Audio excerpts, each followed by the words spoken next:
Chapter 1. You are listening at FameTV.info. It has already been 10 years since I had landed into this world.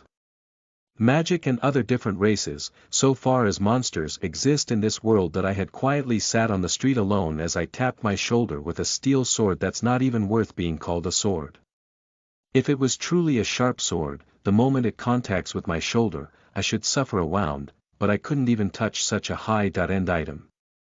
Useless swordsman.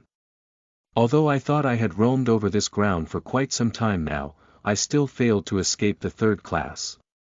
The rich get richer and the poor get poorer in this world, as attaining a house here was like trying to pick a star in the sky. Third-rate swordsmen like myself slept in the open together with the homeless as a daily routine.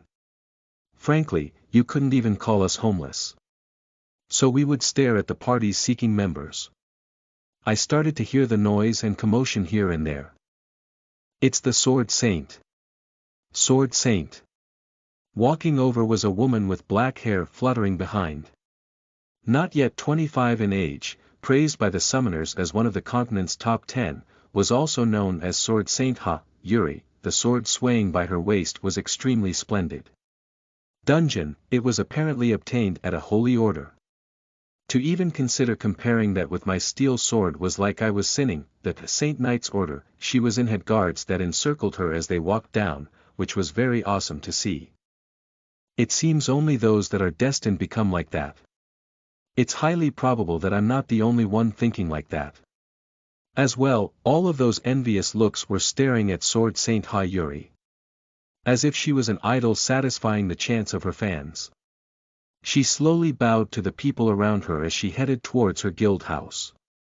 Just then, Sword Saint Yuri was slowly turning towards me. Why? Over here. It was truly surreal to see her pass through the guards and walk here. Slowly approaching, Saint Sword Yuri handed out a gold coin from her pocket and began to give it to me. One day, all of you will be able to make a nice place to live in. Work hard. Although it was a cliché, the voice was that of a beautiful songbird. Those big eyes that were as if they were larger than the pupils of a deer, and that pure white skin as if she had lived inside the whole time, that didn't match her military position. But what stood out above all was that divine atmosphere around her. Thank you. No problem. If you need help, please visit the guild house whenever. Yes.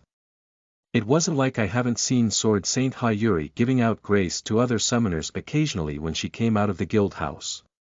But still, it was a first to be the benefactor of that. Looking around, everyone was staring at me with envy. Ms. Yuri, it is time to go. Yes. Then. I will. Seeing the back of Yuri shrinking, I couldn't help but think that all of this was a scheme today as I watched dumbfounded. In my ears, I started to hear the voice, "Please work hard," ring repeatedly. As such, I was able to leave the city after a long time. Concerned that others may see, I quickly stuffed the gold coin into my backpack full of food, water, and other useless scraps, and decided to call my friends and comrades to go for a hunt. Of course, the change from the money I had left, I quickly stuffed it into my backpack as well. Despite my 10 years here, I only knew a few people. The problem was that nearly all of these relationships were useless, but it was still better than not having any. My first comrade was a thief named Choi Solji living in the alleys.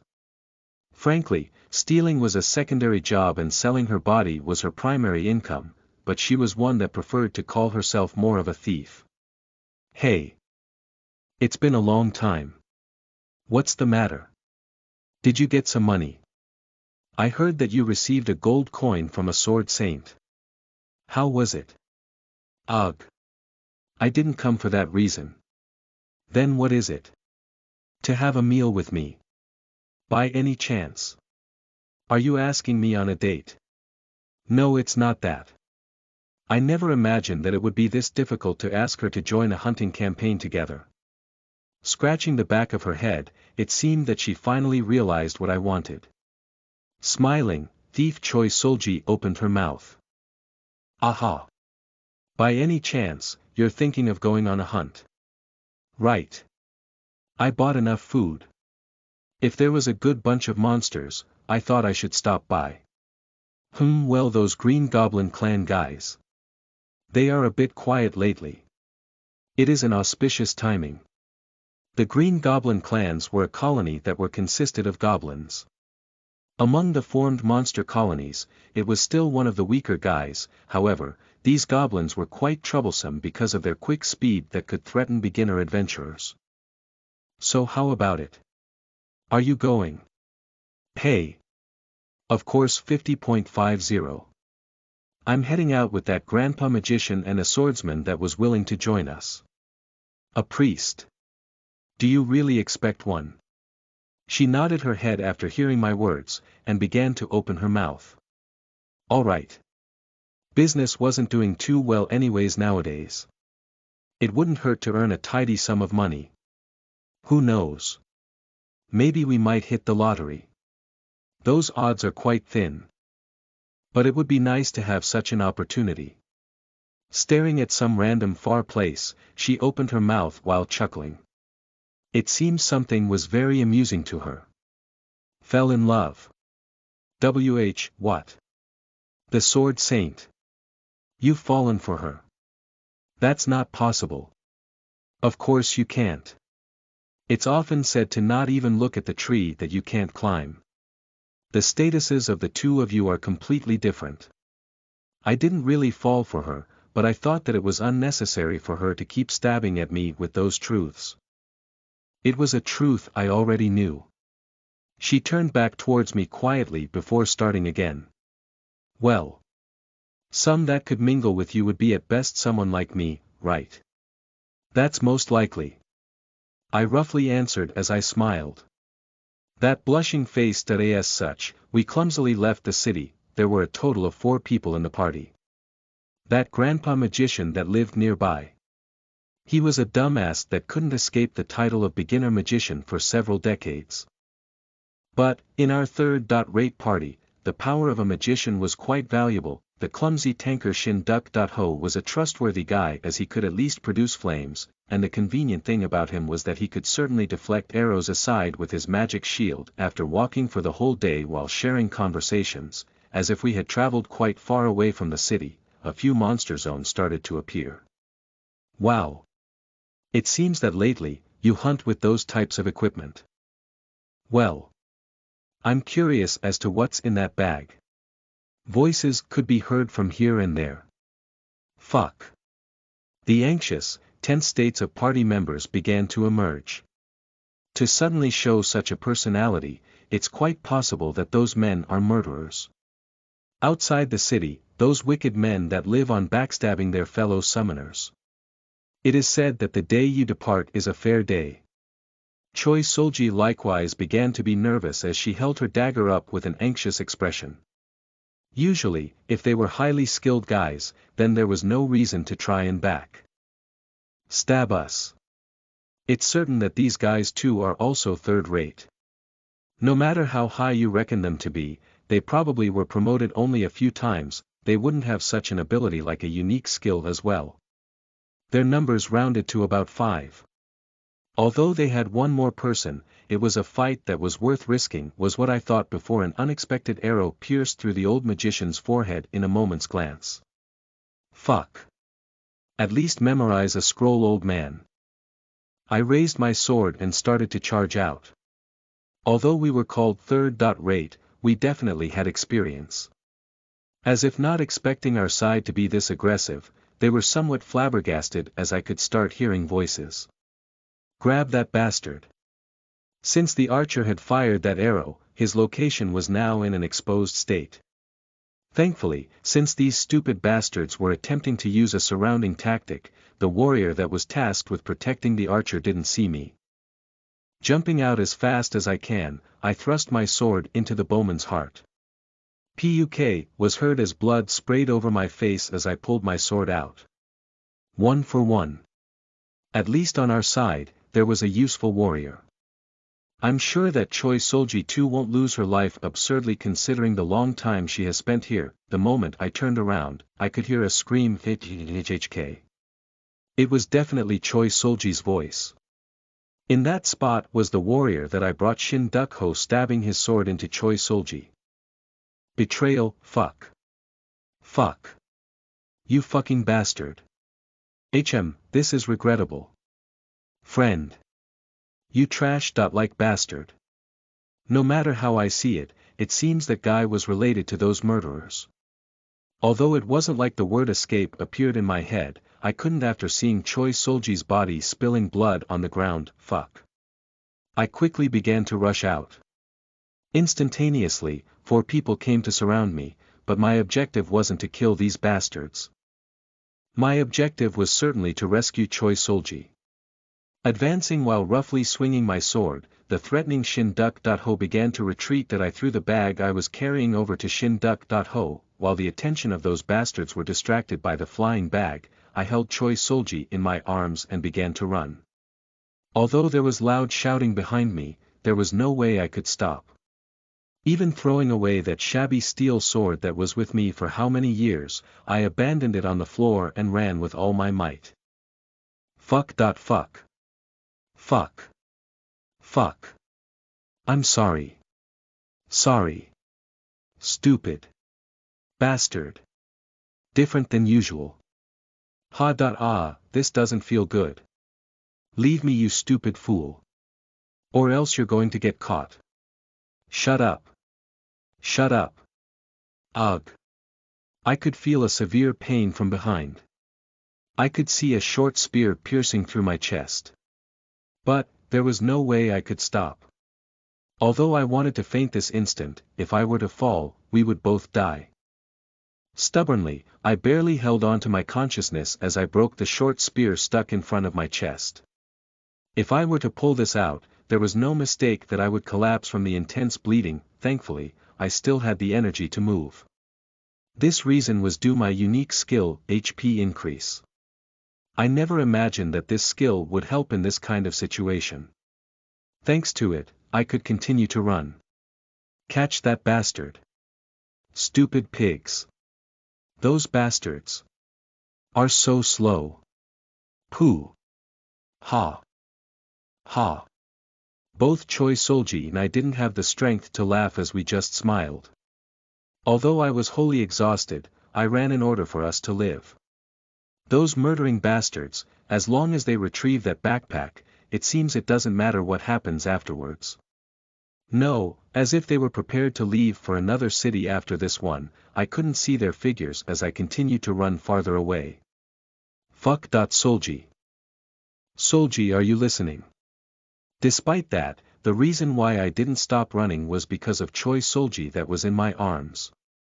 Likewise, both Choi Solji and I were in critical states. Choi Solji, who didn't have a special characteristic like I did, was in a much more dangerous situation. I'm listening. Just a bit more. Until the castle.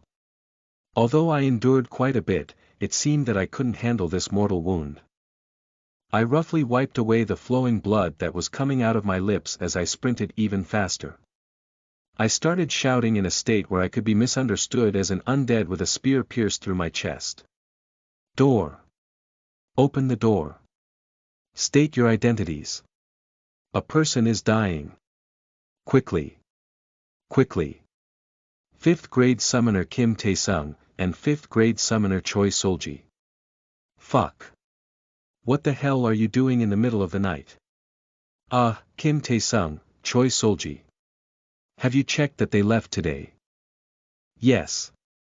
4 of them. Fuck. Hurry up and open the door. Although it was a cold voice full of complaints, it seemed that they were opening the gate after checking our identities.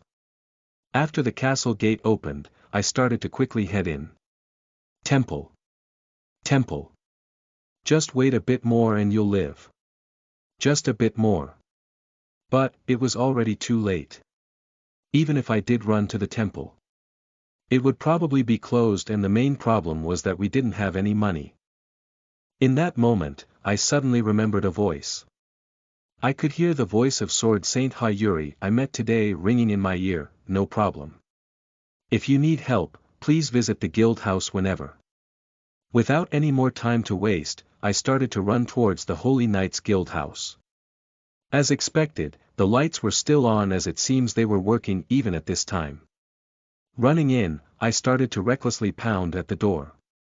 The Holy Knights guards ran to stop me. I really don't have much time left. Some time ago, I could feel Choi Solji's body gradually getting colder in my hands. You crazy bastard. Where do you think this is? Please. Please help. My comrade was attacked by a murderer. Please help. Out of my sight, you crazy bastard. If the upper class wake up, are you taking responsibility? Please, just a priest. If you call a priest. Saint. Sword Saint had definitely told me to come here if I needed help. Awek. Although there was a few nagging, after bringing out Sword Saint Hayuri's words, it seemed that there was some effect fortunately. I continued to hold on to the pain in my chest as I monitored the situation. You fucking bastard. You're going to die in my hands if this isn't true. Hey, go check. Yes. Thankfully, the guard had entered the guild house. But, the response I heard was unexpected. She said it's a person she doesn't know. That can't be. If she saw me, she'll probably know. Maybe. Get out of my sight. You slacking bastard. This fucking bastard. Because of you, I'm going to get a scolding. She said that she didn't meet a bastard like you before, and only saw you for the first time now. You dog-like bastard. That can't be. Although I was somewhat angry, it wasn't the time for me to tarry. Shutting up, I ran towards the shrine once again. Although blood continued to flow down my mouth, it wasn't as serious as Choi Solji's crisis. Sul. Gi. Solji. Hey. Too noisy. Really. I'm going to die. Fuck. If you're alive, tell me so. Or else I'll be worried. It's hard to speak. Though. Just hold on a bit more. Repeating once more, I continued to run. If I knew such a thing would happen, I would have ran to the temple first as those thoughts continued to roam in my mind. While running, I could hear Choi Solji's voice. After struggling to open her mouth, she started to speak what she wanted bit by bit. Hey. We after this ends. Want to live together. I, too. Want to set this life. And live. Like a person. With that proposition out of nowhere, seeing her begin to faintly close her eyes, I had no choice but to reply. Alright, let's live together. Live together. So don't die. Hold on. We're almost there. Then I could feel Choi Solji's hand that was holding on to mine droopily fall down. Fuck. Hey. Choi Solji. Though I kept screaming, I couldn't hear a response from Choi Solji. As if HP increase had endured as much as it could, blood rather started to surge out of my mouth. I didn't have the strength to move my legs any longer. It seems I've reached my limit. Those bastards. Tears continued to flow down my face. It wasn't just the body of Choi Solji that had become a corpse. Not knowing English, to be brought over here and live the life of a dog and die like this made me extremely angry. One day, all of you will be able to make a nice place to live in. Work hard. No problem. If you need help, please visit the guild house whenever.